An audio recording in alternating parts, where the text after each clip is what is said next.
Ngayon naman po, balutin natin ang ating natapos na mini bouquet. Ayan, nilalagay ko na po siya sa kanyang mahiwagang lagayan. Oops, at medyo ang hirap yung isulat. Oops, sumabit pa yata. Nako. Yan ang hirap pag medyo maliit yung ginagawa mo. Talagang kailangan pong mahabang pasensya.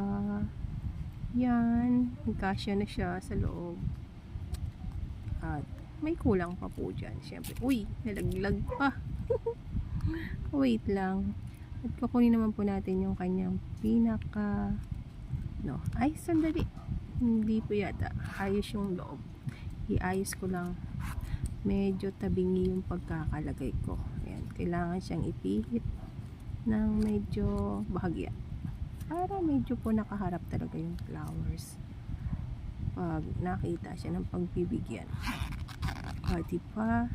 At ngayon naman po ay kukunin ko yung kanyang pangsabit. Ito po yun. Yan, charan, diba? Ganyan po yung pansabit niya. Kakabit ko po yan dyan. At para maging siya, pwede siyang isabit sa kung saan mo po gustong isabit. Sa bag. Ayan, ito yung wallet. Sa wallet.